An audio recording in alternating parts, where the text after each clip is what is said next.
It really is an honor to address this audience and the Spinoza Kring in Amsterdam on Spinozadag. As a young man, too many years ago I'm afraid, I was living in Belfast during the darkest years of the terrorist troubles. When I set out for Trinity College in Dublin to begin 5 years of postgraduate research on the subject Spinoza's ethics and the meaning of life. Well, there's nothing like being ambitious. What followed was an unequal struggle. Spinoza was even more difficult than I thought, and I didn't find the meaning of life. In the process, I struggled mentally. No one I met seemed the slightest bit interested in Spinoza, and the more I read and understood his ethics, the more isolated, anxious, and remote from everyday life I became, as if I was going in one direction and everyone else was headed in another. But during those difficult years, I learned new ways of thinking and being, perspectives and insights on life and the human condition, things that have stayed with me to this day and have made me who I am, and that will, I hope, also play an important part in my future. After much difficulty, I learned to see and understand the world the way Spinoza saw it. He became my anchor, my reference for exploring life, a beacon of intellectual strength and independence. The Philosopher of Amsterdam became my cultural hero in Belfast, not only for his philosophy, but for his character. And just as he was an outsider in his community, so was I. I learned that the concept of unity, oneness, of living with an attitude towards cohesion and cooperation was central to Spinoza's thinking, and that his greatest work, Ethics, described a path to a radical form of mental health through 3 mutually reinforcing forms of unity designed to cure 3 kinds of division. The first step is to heal and unite the divided self, to overcome conflicted and self-harming emotions using his psychology. The second is to unite us with others in strong bonds of friendship, guided by his radical humanism. The third is a cure for ontological alienation, our sense of separateness in the world, through moments of insight when our drop consciousness joins in the oceanic experience with the eternal. These 3 perspectives on human existence, the psychological, the pragmatic, and the metaphysical, define why Spinoza's thinking is still so powerful today. And this brings us to the tension at the center of his ethics, and indeed the terrible contradiction at the heart of the human condition, one that generates so much religious superstition and metaphysical speculation. I'll try and put this as clearly as possible. The first self-evident truth of the human condition is the subjective truth of being, how we feel as we look outwards onto the world. We've already beaten astronomical odds to arrive as self-conscious beings, certain that we exist, and sense the significance of our moment. The truth of our individuality, our identity, that we are separate and distinct from everything else, places us at the center of our universe. We instinctively prioritize our needs and drives, those we love and care for, and the projects we value. Above all, we want our chance at life to continue. The second self-evident truth, and it is just as mysterious, is that none of this matters.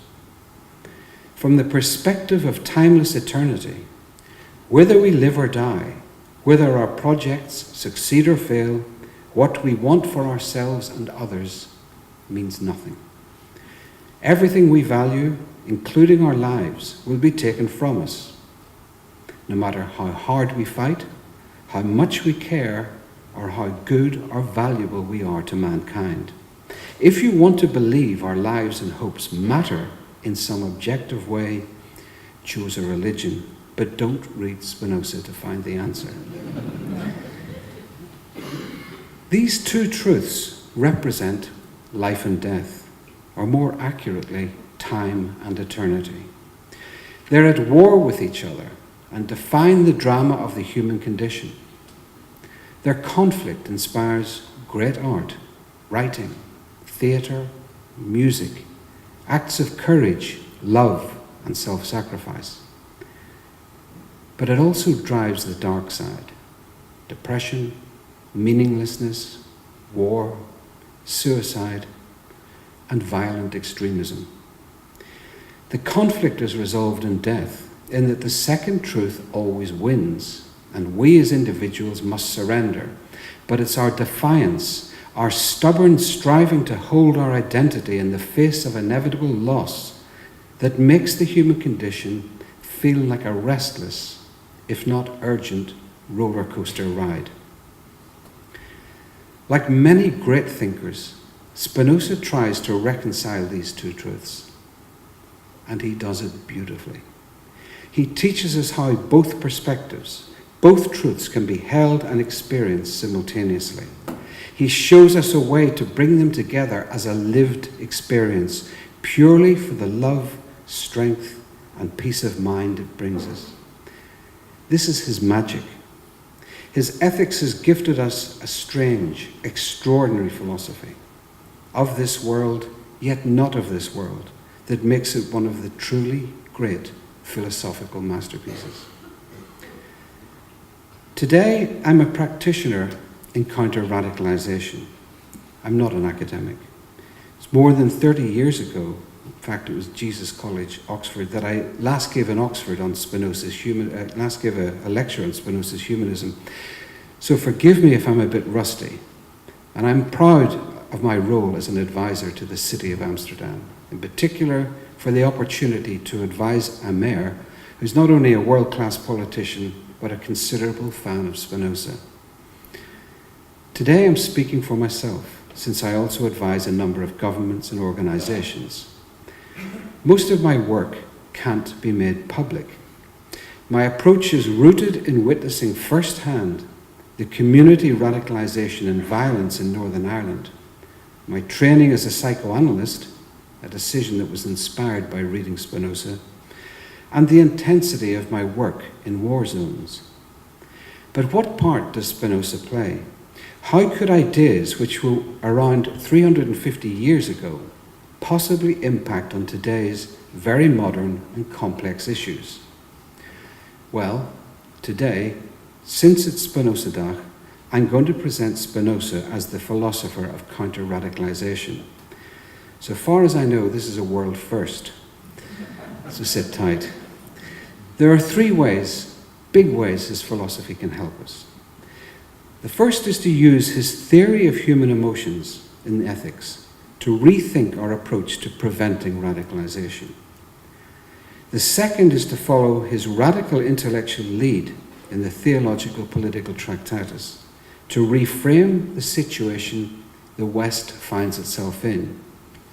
The third is to use his political philosophy with its emphasis on social cohesion and the management of hope over fear, which we've just seen in the last presentation, to prevent polarization and radicalization. Before I make the case, there are four simple axioms I use every day that are inspired by Spinoza or his thinking. First, very simple, understand causes rather than react passively. Secondly, do no harm to our own position. And here I follow Spinoza's personal motto, caution. The history of countering terrorist recruitment is littered with own goals. Third, if we are to understand decisions and direction, we must understand emotions. My final axiom is, be pragmatic, not ideological. take the path of least resistance. The first question of counter-radicalization is, what's the most effective way to prevent terrorist recruitment without harming ourselves? Well, Spinoza inspires us to take a bold new approach, as he did himself.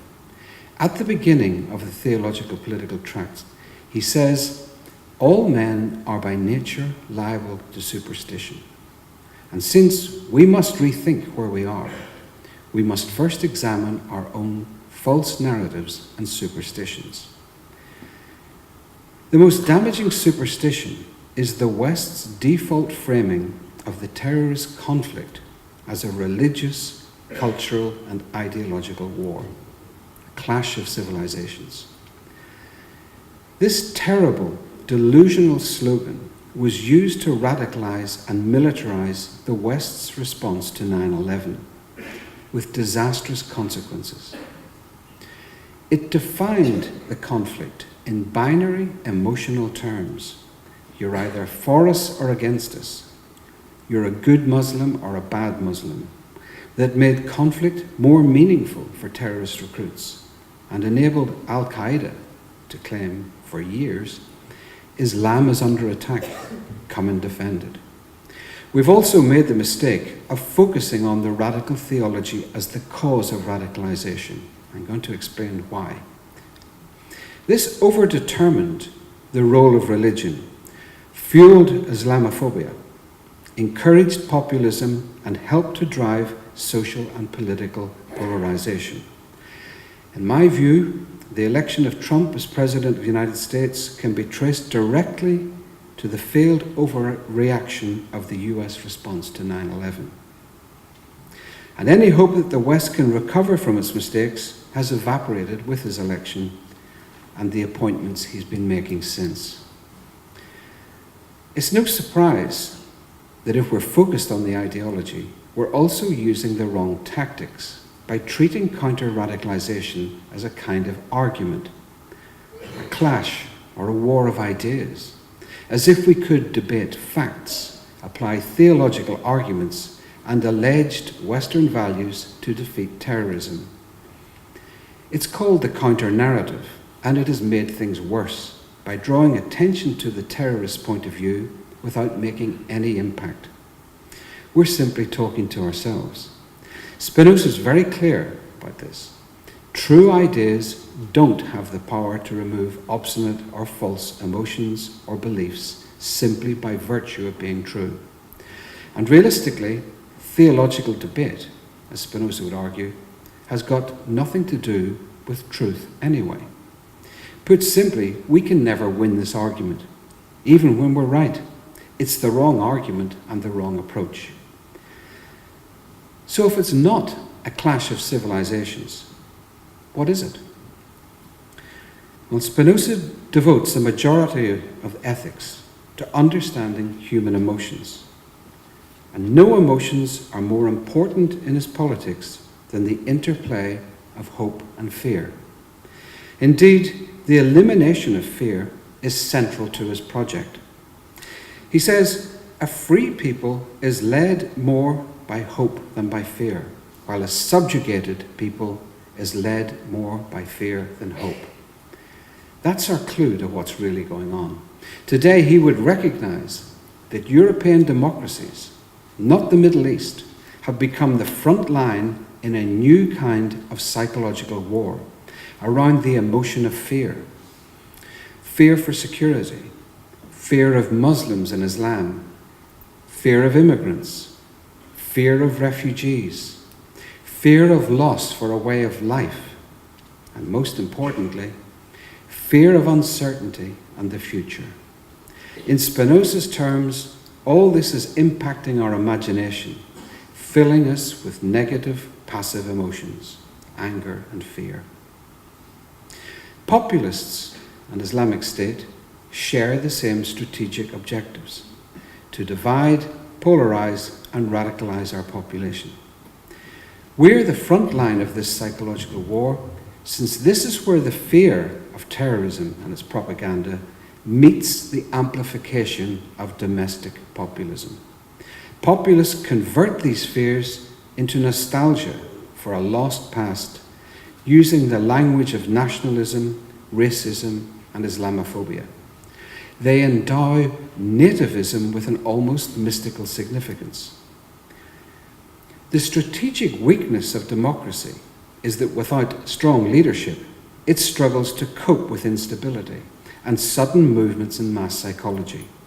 As Obama said last week, we certainly cannot take democracy for granted. And so Western democracies are becoming weaker, and core democratic values are coming under attack from within. Much of this fear is hysterical and irrational. For example, according to Newsweek, a majority of Americans now think they or their family members will be killed in an IS terrorist attack. In fact, since 9/11, they're almost 300 times more likely to be killed by a policeman, and every day more likely to be killed by far-right extremists than Islamic jihadists. The result is that irrational fear has given our body politic an autoimmune disease. We're attacking ourselves. As Spinoza tells us, every system of governance is threatened more by its own citizens than by open enemies. And Islamic State uses this strategic weakness to press home its psychological attack. And since it's attacking the center from within, populism poses a much greater threat to our democracy than Islamic State ever could. One of the major successes of Spinoza's philosophy is that it provides the basis of a modern scientific psychology and psychoanalytic theory. Spinoza's psychology places an enormous emphasis on the power of emotions to subvert everything else in human life. So let's see where that thought takes us, and let's look at the facts. The terrorist ideology is weak in Europe. It's the best known ideology in the world, yet it inspires recruits only in random ones and twos. Islamic State has never appealed to more than 1,000% of young Muslims, and it now says to its recruits, don't worry about the ideology. We are the ideology. That's all you need to know. Obey us. Spinoza's philosophy shows us how the path to extremism is likely to be individualistic, psychological, and I will argue, consumerist. Let's consider first the relevance of Spinoza's insights into emotions and drives. I'm going to quote some lines from the Ethics here. Everyone shapes his actions according to his emotions.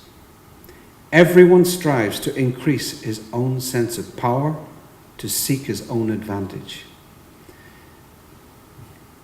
People are conscious of their desire without knowing the causes of desire. True ideas are not enough to change negative or obstinate emotions. An emotion can only be changed by a stronger or contrary emotion. And finally, the emotional response to a memory, imagination, or fantasy can be stronger than our response to reality. To summarize these powerful insights, Spinoza's thinking teaches us, I think, that extreme acts and beliefs are expressions of extreme emotions. What people tell us about why they hold extreme beliefs is not reliable, since they're not aware of the real causes of their feelings.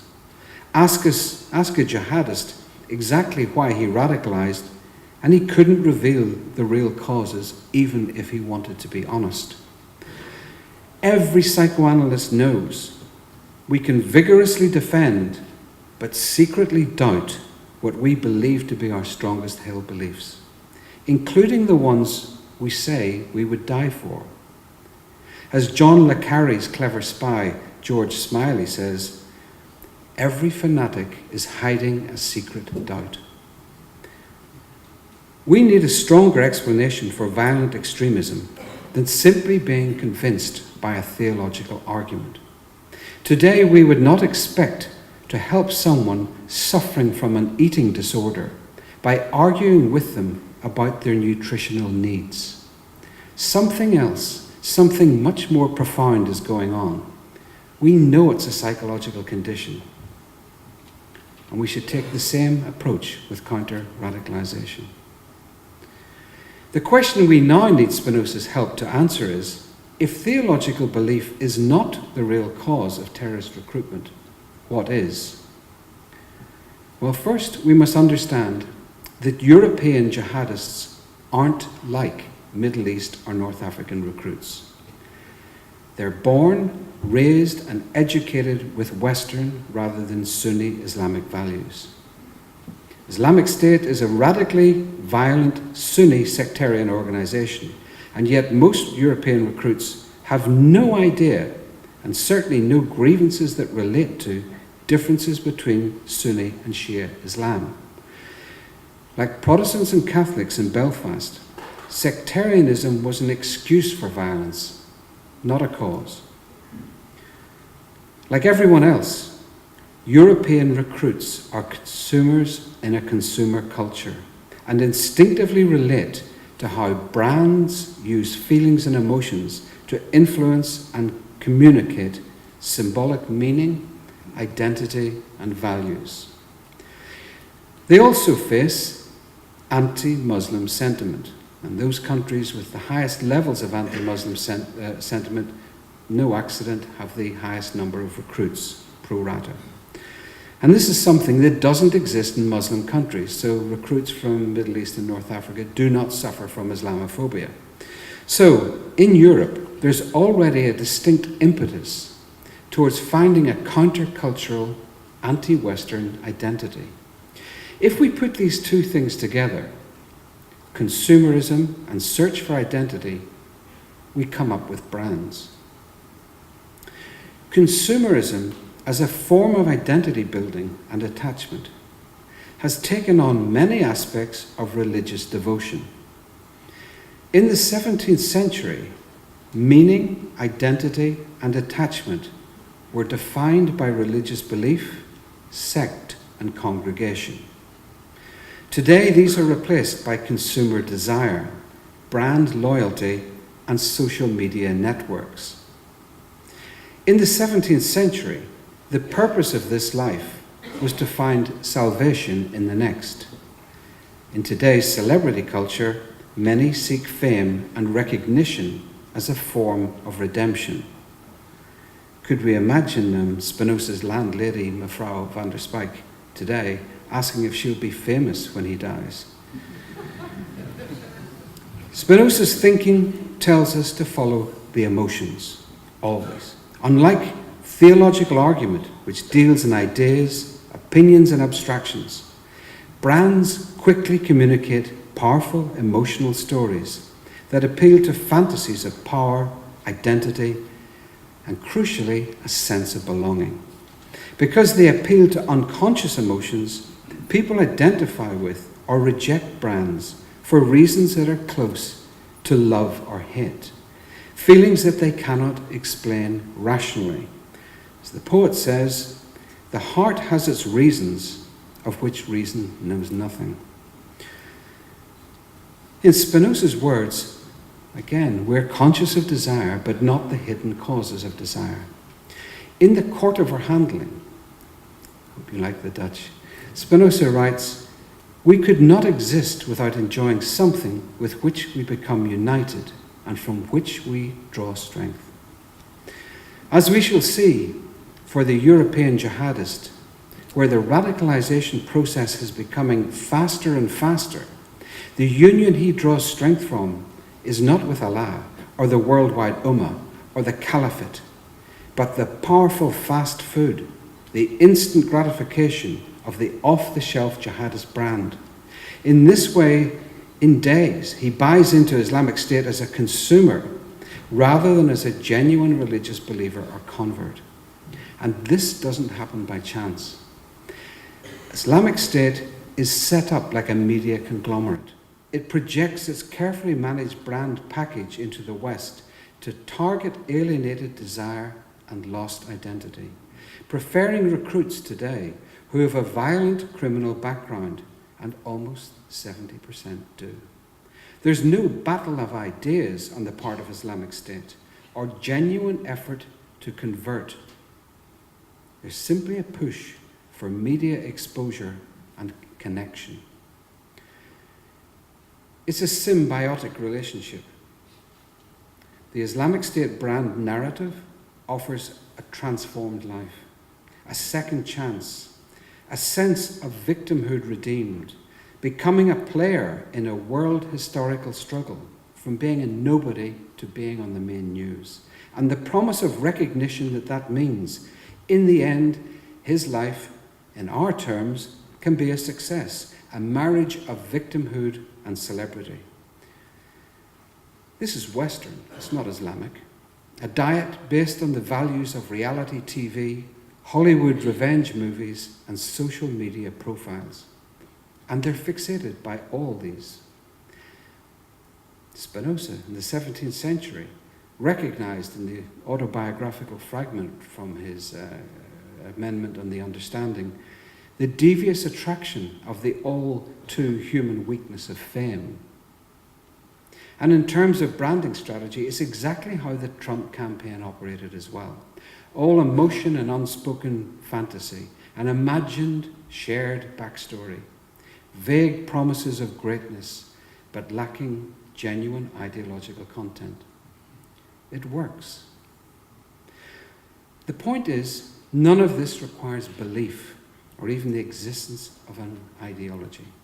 Western recruits aren't being pulled in by theological argument, but by their imagination and a series of passive emotions and empowering fantasies.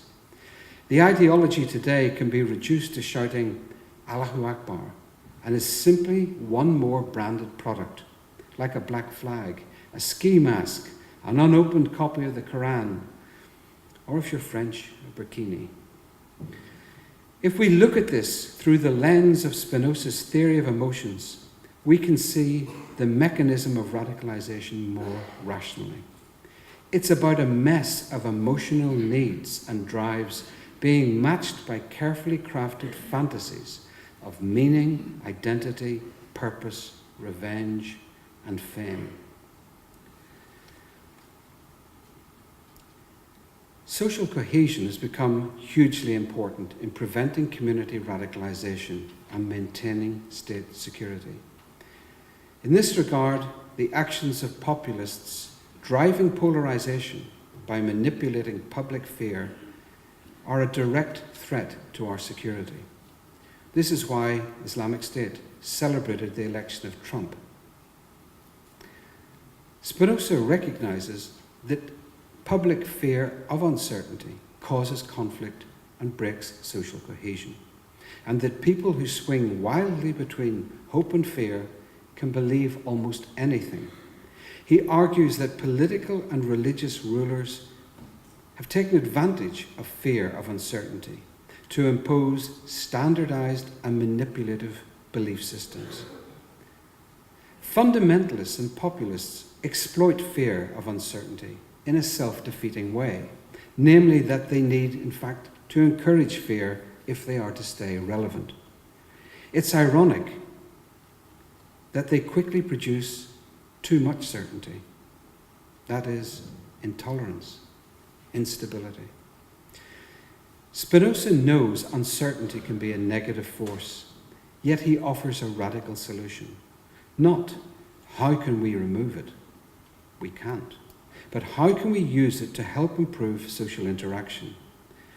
I think he learned something very important here from his experience as a merchant in Amsterdam.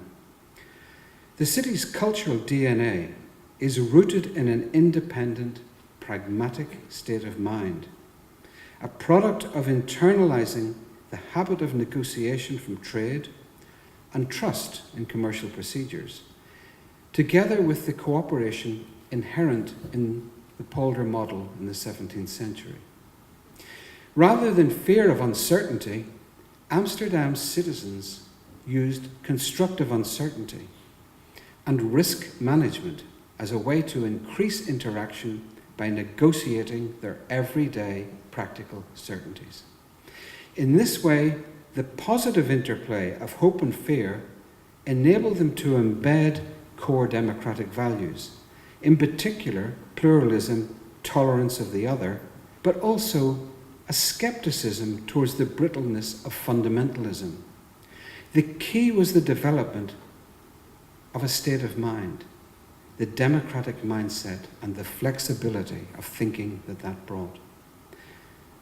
And at its core is the realpolitik of compromise. And this, Spinoza recognized, went to the heart of the democratic process, surrendering our natural rights to gain freedom from fear and the security of state protection. It's a win-win situation for citizens and the state. And fundamentalists, extremists, simply cannot do this. They have to win on their terms only, and everyone else has to lose. But this is simply not the Amsterdam way. In terms of cooperation, Spinoza tells us that people without mutual help live miserable lives. Life, he says, should not be controlled by individuals, but by the power and will of everyone. And men should defend their neighbours' rights as their own. It's clear that social cohesion depends on interaction and actually doing something. He also saw, though, and this is very interesting, that the politics of group identities are both divisive and destructive of individual freedom and social cohesion. Spinoza was much more focused on defending and protecting individual freedom than the freedom of organized religious worship. Towards the end of the Tractatus, Spinoza describes how the relationship between freedom, tolerance, and the state will work. He's not describing an abstract idea or utopian vision. He's writing about the Amsterdam he knew and loved. He says, in this thriving and splendid city-state, people from all nations and with all possible beliefs live together harmoniously. Religion and sect are of no importance, for it has no effect before the judges in winning or losing a cause. He himself used the courts in preference to using his own community to broker solutions. In this way, the city's cultural DNA plays a crucial role in enabling Spinoza's emphasis on social cohesion and how it relates, I think, to counter-radicalization. I want to finish by briefly mentioning two aspects of his life that are important for how we remember him. For Spinoza, the social class, religion, nationality, or ethnic group we are born into has no intrinsic value. As he puts it in the Ethics, all men, all people, are born ignorant of the causes of things. That's all we need to know. Life is a process of becoming, a struggle to see what you make of yourself, and we all have exactly the same hill to climb. With his name change from Bento the merchant to Benedict Benedictus the philosopher, he quite deliberately reinvented himself sometime in his mid-20s for the next phase of his life. And it was for him a philosophically significant moment. It was about much more than a name. It was about an entire identity, a brand, symbolism, complete with the motto, Caute, caution, and the symbolic logo of the rose with a thorn. He now belonged to mankind, transcending the passive accident of birth. I think we should respect his decision and refer to him by the only name he ever chose for himself, and that he used in his correspondence and conversation with others and took with him to the grave. He signed his name Benedict de Spinoza. I want finally to focus on one feature of Spinoza's life that is truly inspirational. He had courage. As a young man, he stood up to the bullying of his community to conform, and in later life, he endured attacks and abuse from the equivalent of today's far-right populists and ecclesiastical bullies. With the murder of the DeWitts, he experienced firsthand the destructiveness of populism and violent extremism. It did not stop him protesting. What is impressive is his inner strength and courage, even as he became weak and sickly. He argues that often it is the wisest and most peace-loving who are the targets of moral crusades, and intolerance, and just as often is the stupidest and most obnoxious who leads such campaigns. Are you listening, Geen style? I talk to people today who feel intimidated by populists, idiot commentators, and cowardly bloggers. When we remind ourselves that in the space of a few years, 4 people close to Spinoza were executed, murdered, or died in prison because of what they believed, what we face today is nothing by comparison. I think probably he would be a bit alarmed at the way the democratic centre is under pressure today, but I also think he would immediately clear his thinking and get on with the fight to protect democratic values. And so must we. 40 years after I first began to read Spinoza, he is still a friendly ghost in my life. And standing here today, he seems closer than ever. Time has no real value in Spinoza's philosophy. Nothing he says is more perfect for living longer. But speaking of time, I'm sure there are many in this room today who would gladly give up a year of their life to have the privilege of spending just one day in conversation with him in the beautiful city of Amsterdam. Thank you for listening.